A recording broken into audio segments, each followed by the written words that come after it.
दोस्तों, Indian government ने गुटखा, cigarette और अल्कोहल जैसे प्रोडक्ट्स के ऐड को 2003 में ही बैन कर दिया था। लेकिन जरा इस वीडियो को देखिए। गुटखा खा रहे हो, मर जाओगे तो? शाहरुख खान मरबे नहीं किया तो हम कैसे मर जाएंगे? शाहरुख खान कैसे मरेगा? वो भी गुटखा खाता है। शाहरुख खान गुटखा खाता है? हाँ। कौन बोला है तुमको?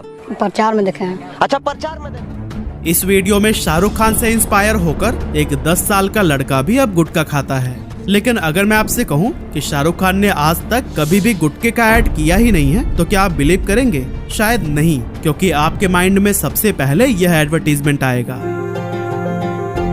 विमल बोलो जुबान केसरी। लेकिन आपने शायद ये नोटिस नहीं किया होगा कि यह गुटखे का ऐड नहीं बल्कि केसर युक्त इलायची का प्रमोशन है।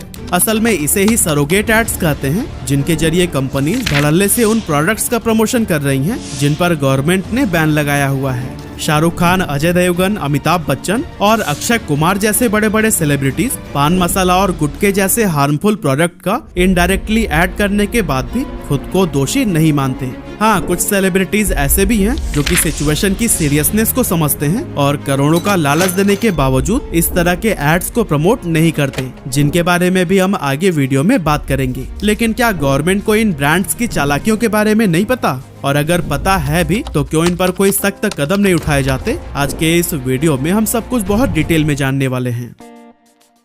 दोस्तों, टाइगर श्रॉफ और महेश बाबू ने इस कॉमर्शियल में बताया है कि अगर आपको कामयाबी की पहचान दिखानी है तो फिर बिना पान मसाला के तो ये पॉसिबल ही नहीं है। पान बहार पहचान कामयाबी की। लेकिन रुकिएगा, ये लोग पान बहार पान मसाला की नहीं बल्कि इलायची की बात कर रहे हैं। पर एक इंटरेस्टिंग बात बताऊं, पूरे ऐड में कहीं पर भी यह नहीं बोला गया है कि ये लोग इलायची को प्रमोट कर रहे हैं। लेकिन अभी ये सब छोड़िए, चलिए पहले हम यह जान लेते हैं कि गुटखा एड्स को आखिर बैन क्यों किया गया था। क्योंकि 90s के टाइम पर अक्षय कुमार खुलेआम रेड एंड व्हाइट सिगरेट का ऐड करते हुए दिख जाएंगे और वो इस बात से इनकार भी नहीं कर सकते क्योंकि उन दिनों ये डायरेक्ट प्रमोशंस होते थे। रेड एंड व्हाइट पीने वालों की बात ही कुछ और है। लेकिन साल 2000 के शुरुआत में हमारे हेल्थ मिनिस्टर ने देखा कि इंडिया में हर साल लाखों लोग कैंसर से मर रहे हैं और इनमें भी ओरल कैंसर से मरने वालों की संख्या काफी ज्यादा है। इसीलिए हेल्थ मिनिस्टर ने फैसला किया कि वो गुटखा, सिगरेट और शराब जैसे प्रोडक्ट्स के एडवर्टीजमेंट को पूरी तरह से बैन कर देंगे। जब ये दिखेंगे ही नहीं तो बिकेंगे कैसे? यही सोचकर 2003 में एक्ट नंबर 34 के तहत इस रूल को पास कर दिया गया था। पर यहाँ पर सरकार का प्रेडिक्शन पूरी तरह से गलत साबित हुआ, क्योंकि इसके 7 साल बाद 2010 में जब ग्लोबल अडल्ट टोबैको सर्वे हुआ तो सामने आया कि 6.5 करोड़ से भी ज्यादा लोग गुटखा चबाते हैं। और आज के टाइम पर तो हाल इतना बुरा है कि पूरे दुनिया में गुटखा का सबसे ज्यादा कंजप्शन हमारे भारत में ही किया जाता है। और यही वजह है कि हर साल 9,30,000 कैंसर डेथ्स में से सिगरेट, गुटखा और शराब का भी बहुत बड़ा रोल है। पर सवाल यह है कि इन प्रोडक्ट्स के ऐड पर अगर पाबंदी लगी हुई है तो फिर टीवी और इंटरनेट पर हमें जो दिन रात पहचान कामयाबी की और बोलो जुबा केसरी जैसे एडवर्टीजमेंट्स नजर आते हैं, ये सब क्या हैं? असल में इन्हें ही सरोगेट एड्स कहा जाता है। सरोगेट का हिंदी मतलब है किसी दूसरे के जगह पर काम करने के लिए अपॉइंट किया गया। एक्चुअली कंपनीज मेन प्रोडक्ट जिसका लीगली ऐड करना पॉसिबल नहीं है, उसी के पैकेजिंग, कलर और डिजाइन से मिलता जुलता एक नया प्रोडक्ट डिजाइन करती है और टैगलाइन भी सेम वैसे ही देती है जैसे कि मेन प्रोडक्ट की होती है। एग्जाम्पल के लिए इंपीरियल ब्लू ये शराब का एक बहुत बड़ा ब्रांड है जिसे पीने के शौकीन बहुत अच्छे से जानते हैं। और अगर आप नहीं भी पीते हैं लेकिन टीवी देखते हैं तो मैं दावे के साथ कह सकता हूँ कि इस नाम से आप भी अनजान नहीं होंगे, क्योंकि इंपीरियल ब्लू का ऐड टीवी पर बहुत ज्यादा देखने को मिलता है। अब कई लोगों को तो ये समझ नहीं आता कि ये किस चीज का ऐड है, क्योंकि स्क्रीन पर कोई प्रोडक्ट दिखाया ही नहीं जाता, बस बड़े बड़े वर्ड्स में ब्रांड नेम लिखा रहता है और नीचे अगर आप बहुत ध्यान से देखेंगे तो फिर वहाँ आपको लिखा नजर आएगा म्यूजिक सीडी। यानी कि इंपीरियल ब्लू म्यूजिक सीडी बेच रहा है ना? बिल्कुल भी नहीं, क्योंकि सर्च करने पर यह प्रोडक्ट हमेशा ही अनअवेलेबल होता है। एक्चुअली असलियत ये है कि ये कंपनी म्यूजिक सीडी की आड़ में अपना ब्रांड नेम आपके दिमाग में फिट कर रही है, ताकि जब शराब के आप 2-3 ऑप्शंस देखें तो फिर इंपीरियल ब्लू आपको जाना पहचाना लगे और आप उसे ही सेलेक्ट करें। सेम ऐसे ही रणवीर सिंह और अमिताभ बच्चन का कमला पसंद वाला ऐड ले लीजिए। इसमें ब्रांड नेम को लेकर बहुत हाइप क्रिएट किया गया है, लेकिन एक बार भी ये नहीं बताया गया है कि प्रोडक्ट क्या है। हाँ, नीचे अगर आप बहुत ध्यान से पढ़ेंगे तो फिर नजर आएगा सिल्वर कोटेड इलायची। लेकिन ये शब्द ऐड में बोला क्यों नहीं गया? क्योंकि इन्हें इलायची नहीं बल्कि अपना गुटखा बेचना था और कंफ्यूजन में लोग समझ बैठते हैं कि ये सेलिब्रिटीज गुटखा खा रहे हैं। एक्चुअली जब इन एड्स को सेलिब्रिटीज के द्वारा प्रमोट किया जाता है तब हमें लगने लगता है कि आजकल के लाइफस्टाइल में ये बहुत कॉमन है और सोशल बने रहने के लिए हमें इन प्रोडक्ट्स को कंज्यूम करना जरूरी ही है। इसीलिए यह जानते हुए भी कि यह हेल्थ के लिए सही नहीं है, हम शराब, सिगरेट और गुटखा की हैबिट में पड़ जाते हैं। लेकिन हमारा बॉडी इस नए बदलाव को नहीं झेल पाता है और यही वजह है कि आजकल के यूथ लेट 20s या अर्ली 30s में ही fatty liver, stomach infection, dehydration, heart और लंग से संबंधित बीमारियों के शिकार हो जाते हैं। अब हैबिट्स बदलना शायद हमारे लिए मुश्किल हो सकता है, लेकिन इन पोटेंशियल रिस्क के लिए तैयार रहना एक स्मार्ट डिसीजन होगा, क्योंकि एक आम भारतीय घरों में हॉस्पिटल में एडमिट होने का खर्च 6 महीने या फिर उससे भी ज्यादा की सैलरी के बराबर होता है। और यह सब हमने कोविड-19 पैंडेमिक और मंकी पॉक्स जैसी बीमारियों में देख ही लिया है। ऐसे में क्या आप मेडिकल इमरजेंसीज के खर्चों के लिए तैयार हैं? अगर नहीं तो आपको भी अपने और अपनी फैमिली के लिए एक फ्लोटर हेल्थ प्लान लेना चाहिए, जिससे आपके ऊपर भी कभी भी मेडिकल से संबंधित खर्चों का बर्डन नहीं आएगा। लेकिन जब आमतौर पर हम हेल्थ इंश्योरेंस लेने की सोचते हैं और किसी कंपनी की वेबसाइट पर जाकर अपना इंटरेस्ट दिखाते हैं तो हमें इतने सारे स्पैम कॉल्स और मैसेजेस का सामना करना पड़ता है कि हम परेशान हो जाते हैं। यहाँ तक कि कुछ एजेंट्स तो सिर्फ अपने मंथली टारगेट को पूरा करने के लिए आपको गलत पॉलिसी बेचने की ट्राई करते हैं। लेकिन इन सभी प्रॉब्लम्स का सोल्यूशन लेकर आता है डिट्टो, जो कि आपके लिए सबसे अच्छा इंश्योरेंस खरीदने की बेस्ट एडवाइस देता है। अब मैं आपको डिट्टो के साथ अपनी रियल लाइफ एक्सपीरियंस शेयर करने वाला हूँ। एक्चुअली मुझे भी एक हेल्थ इंश्योरेंस लेना था, लेकिन हर कंपनी के एजेंट्स अपनी अपनी कंपनी के अवेलेबल प्लान्स को सबसे अच्छा बताकर अपनी पॉलिसी को बेचने की ट्राई कर रहे थे। और इसी कंफ्यूजन के बीच मुझे डिट्टो के बारे में पता चला। इनके वेबसाइट पर जाकर मैंने फ्री कंसल्टेशन बुक किया और यहाँ पर इनके कंसल्टेंट ने मुझे इतने ऑनेस्ट वे में बेस्ट प्लान चूज करने में मदद की कि मुझे यकीन ही नहीं हुआ कि इतने जेन्युइन तरीके से भी हमारी कोई हेल्प कर सकता है। Claim settlement ratio, volume of complaints और अमाउंट सेटलमेंट रेशियो सब कुछ प्रॉपर चेक करके डिट्टो की तरफ से बेस्ट एडवाइस दी गई। और हाँ, डिट्टो आपके डॉक्यूमेंटेशन और क्लेम सेटलमेंट्स में भी पूरी मदद करेगा। तो अगर आप भी अनवांटेड कॉल से बचकर अपने इंश्योरेंस के लिए स्पैम फ्री प्लेटफॉर्म की तलाश कर रहे हैं तो फिर डिट्टो के साथ अभी कॉल या चैट शेड्यूल करें, लिंक डिस्क्रिप्शन में मिल जाएगा। फिलहाल हम अपने टॉपिक पर वापस आते हैं। अब दोस्तों, अगस्त 2019 में एक बहुत बड़ा स्कैम इन पान मसाला और गुटखा कंपनीज की तरफ से देखने को मिला। लेकिन इस पूरे मामले को समझने से पहले हमें ये जानना होगा कि आखिर गुटखा और पान मसाला में अंतर क्या है।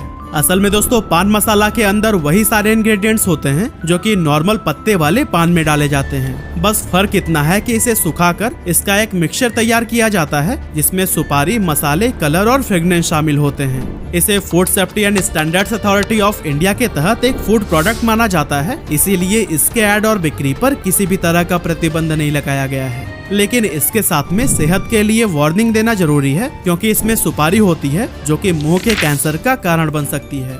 दूसरी ओर अगर पान मसाला में तंबाकू मिला दिया जाए तो वो गुटखा बन जाता है। और आपको जानकर हैरानी होगी कि तंबाकू में 7000 से भी ज्यादा केमिकल्स मौजूद होते हैं और इन केमिकल्स में से लगभग 98 ऐसे हैं जो कि कैंसर पैदा कर सकते हैं, जिनमें nicotine, tar, carbon monoxide, ammonia, benzene, hydrogen cyanide और लीड जैसे खतरनाक केमिकल शामिल हैं। वैसे अगर आपको गुटखा इंडस्ट्री का पूरा सच जानना है ना, तो फिर इनसे मिलिए। यह है देश के जाने माने गुटखा मैन्युफैक्चरर विजय तिवारी जी, जिन्हें साल 2011 में ओरल कैंसर हो गया था। इस बीमारी की चपेट में आने के बाद से इन्होंने पूरी गुटखा इंडस्ट्री को ही एक्सपोज करके रख दिया था। विजय जी बताते हैं कि इसका सेवन ज्यादातर गरीब मजदूर किया करते हैं, इसीलिए अगर गुटखा बनाने वाली कंपनीज क्वालिटी इंप्रूव करने के लिए प्राइस को बढ़ाते हैं तो फिर सेल्स पर बहुत बुरा असर पड़ता है। और सेल्स पर फर्क ना पड़े इसके लिए गुटखा व्यापारी असली इंग्रेडिएंट्स की जगह केमिकल्स का इस्तेमाल करने लगते हैं, जैसे कि पान मसाला में यूज होने वाले कत्था की जगह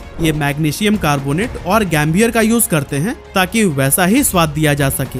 इसके अलावा इसमें फ्लेवर के लिए और भी कई तरह के केमिकल्स का यूज किया जाता है, और वो भी ऐसे ऐसे केमिकल्स जिन्हें खाया नहीं जा सकता। लेकिन ये कंपनीज इन्हें सस्ते में चाइना से खरीद के गुटखा बना रही हैं। तभी तो केसर जो 3 लाख रुपए किलो मिलती है, उसका पान मसाला ये सिर्फ 1 से 1.5 रुपए में ही बेच रहे हैं। वहीं दूसरी तरफ इलायची और सिल्वर कोटेड पान मसाले भी इतने सस्ते मिल रहे हैं जितने में ना तो आप इलायची खरीद सकते हैं और ना ही सिल्वर। लेकिन पान मसाला पूरी आजादी के साथ एडवर्टाइज और सेल होता है क्योंकि ये गुटखा नहीं है। हालांकि जब बिहार के स्टेट हेल्थ डिपार्टमेंट ने अगस्त 2019 के दौरान बाजार में मिलने वाले 12 पान मसाला के सैंपल को लेबोरेटरी में टेस्ट करने के लिए भेजा तो पता चला कि इनमें से 7 पान मसाले में कंपनीज निकोटीन मिलाकर बेच रही है ताकि लोगों को इसकी लत लग सके, जबकि इनके पैकेट पर बड़े बड़े अक्षरों में लिखा हुआ था निकोटीन फ्री। इन 7 ब्रांड्स में राजश्री पान मसाला, कमला पसंद और रजनीगंधा जैसे बहुत ही पॉपुलर ब्रांड शामिल थे, जिनका ऐड ऐसे ऐसे सेलिब्रिटीज करते हैं जिन्हें हम अपना रोल मॉडल मानते हैं। इस टेस्टिंग के बाद से बिहार सरकार ने उन 12 के 12 ब्रांड्स को ही अपने राज्य में बैन कर दिया था। अब आप सोच रहे होंगे कि निकोटीन तो सिर्फ 7 में मिला था ना, तो फिर इन 12 ब्रांड्स को बैन क्यों किया गया? असल में जिन ब्रांड्स में निकोटीन नहीं भी मिला था उनमें भी मैग्नीशियम कार्बोनेट और इनके ही जैसे कई सारे हार्मफुल केमिकल्स मौजूद थे, जिनसे दिल की बीमारी और कैंसर का खतरा बहुत ज्यादा बढ़ जाता है। इसी वजह से बिहार सरकार ने उन सारे ही पान मसाला ब्रांड्स को बैन कर डाला। और दोस्तों इतना ही नहीं, कुछ कंपनीज ने तो अब लाइम पाउडर के साथ में कुछ ऐसे केमिकल्स को गुटखा में मिलाना शुरू कर दिया है कि ये मुंह में जाने के बाद से मैग्नीशियम कार्बोनेट में बदल जाता है। यानी कि भले ही ये सैंपल टेस्ट में ना आ रहा हो, लेकिन आप जहर ही खा रहे हैं। अब सवाल उठता है कि वो सेलिब्रिटीज जो पान मसाला या इलायची का ऐड करते हैं, क्या वो खुद भी कभी इसे टेस्ट करते हैं? बिल्कुल नहीं, क्योंकि उन्हें अपनी सेहत के साथ खिलवाड़ थोड़ी करना है। हाँ, इतना जरूर है कि यह हमारे मन में जिज्ञासा जगा देते हैं कि इसे एक बार खाकर जरूर देखना चाहिए, क्योंकि ज्यादातर लोगों को ऐसा लगता है कि हमारा हीरो खा रहा है तो वाकई में कोई अच्छी ही चीज होगी। और जब इन सो कॉल्ड स्टार से सवाल किया जाता है तो ये हाथ झाड़कर खड़े हो जाते हैं कि मैं गुटखा या तंबाकू का ऐड कभी नहीं करता, बल्कि मैंने जिसका ऐड किया है वो इलायची थी। लेकिन एक अच्छी बात यह है कि अमिताभ बच्चन ने कुछ समय पहले ही अनाउंस किया है कि अब वो किसी भी तरह के पान मसाला ब्रांड को प्रमोट नहीं करेंगे। असल में उनका रणवीर सिंह के साथ में ऐड आने के बाद उनको सोशल मीडिया पर काफी आलोचनाओं का सामना करना पड़ा था और बार बार लोगों के सवाल और क्रिटिसिज्म के बाद उन्होंने इसे गंभीरता से लिया और तंबाकू इंडस्ट्री को हमेशा के लिए अलविदा कह दिया। इसके अलावा दोस्तों कुछ ऐसे सेलिब्रिटीज भी हैं जिन्होंने कभी भी अल्कोहल या टोबैको जैसे प्रोडक्ट्स को एडवर्टाइज नहीं किया, जैसे कि इमरान हाशमी ने 2013 में एक शराब कंपनी के 4 करोड़ रुपए का ऑफर ठुकरा दिया था, क्योंकि उनका कहना था कि उनके ज्यादातर फैन 18 से 25 साल के हैं और ऐसे में उन्हें ये गलत रास्ते पर नहीं ले जाना चाहते। इसके अलावा अल्लू अर्जुन ने भी यह कहते हुए एक तंबाकू कंपनी के विज्ञापन को करने से मना कर दिया था कि जिस चीज का यूज वो खुद नहीं करते उसको वो प्रमोट भी नहीं कर सकते। इसके अलावा सचिन तेंदुलकर, आमिर खान और जॉन अब्राहम जैसे कई सारे ऐसे नाम हैं जिन्होंने इस तरह के एड ऑफर को ठुकरा दिया और पैसों से ज्यादा उन युवाओं के बारे में सोचा जो कि इन्हें फॉलो करते हैं। अब सबसे बड़ा सवाल तो ये उठता है कि जब सरोगेट ऐड इतने ही मिसलीडिंग है तो फिर सरकार इन पर रोक क्यों नहीं लगा देती? किस्सा ही खत्म हो जाएगा। असल में दोस्तों इन्हें रोकने के लिए ASCI यानी कि the advertising standards council of India ने सरोगेट एड्स को लेकर ऑलरेडी कई सारे नियम बनाए हुए हैं, जैसे कि कंपनीज सिर्फ उन्हीं प्रोडक्ट का ही एडवर्टीजमेंट कर सकती हैं जो कि एक्चुअल में एग्जिस्ट करता हो।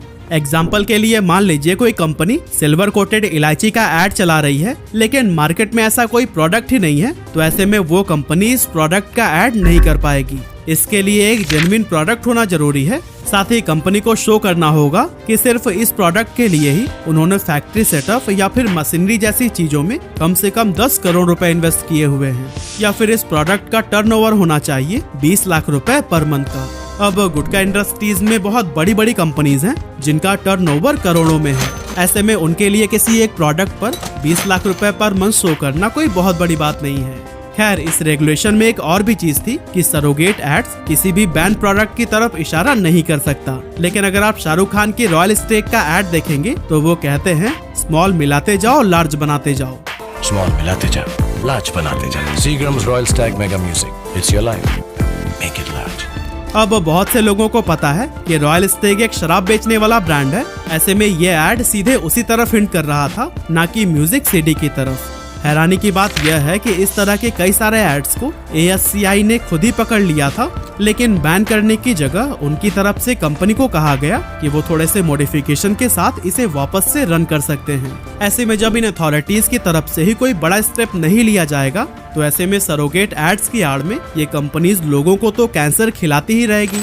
ऐसे में ये सवाल भी मन में आता है कि सरकार इन पर स्ट्रिक्ट एक्शन क्यों नहीं लेती। अब बहुत से लोगों का आंसर होगा टैक्स के लिए, क्योंकि इस इंडस्ट्री से सरकार का भी भारी टैक्स कलेक्शन जो होता है। लेकिन सच्चाई ये है कि टोबैको गवर्नमेंट के लिए बहुत घाटे का बिजनेस है, क्योंकि 2017 में इंडिया को टोबैको यूज और सेकेंड हैंड स्मोक के एक्सपोजर से होने वाले हेल्थ इश्यूज को ठीक करने के लिए 2340 बिलियन रुपए खर्च करने पड़े थे, जो कि देश की जीडीपी का 1.4% है। वहीं गवर्नमेंट को हर साल टोबैको इंडस्ट्री से 537 बिलियन रुपए का एवरेज टैक्स रेवेन्यू मिलता है। मतलब कि जो पैसा गवर्नमेंट को टोबैको इंडस्ट्री से टैक्स के रूप में मिलता है वो उन खर्चों से काफी कम है जो कि टोबैको से होने वाली प्रॉब्लम्स पर खर्च होते हैं।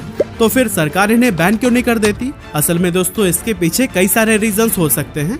फॉर एग्जाम्पल, अगर हम टोबैको में कोई पॉजिटिविटी देखें तो इसमें देश के 50 लाख से भी ज्यादा लोगों को रोजगार मिलता है, और अगर इसको बैन कर दिया गया तो फिर रातों रात लाखों लोग बेरोजगार हो जाएंगे। लेकिन मेरा अपना सुझाव है कि अगर इसे बैन नहीं किया जा सकता तो गवर्नमेंट को कम से कम कोई ऐसा कानून जरूर लेकर आना चाहिए कि सरोगेट एड्स की आड़ में ये कंपनीज लोगों की जिंदगी के साथ में ना खेल पाएं। क्योंकि एक डेटा के अकॉर्डिंग इंडिया में हर साल 10 लाख से भी ज्यादा एडल्ट्स की सिर्फ और सिर्फ टोबैको की वजह से ही मौत हो जाती है, जो कि ओवरऑल डेथ्स के 9.5% के बराबर है।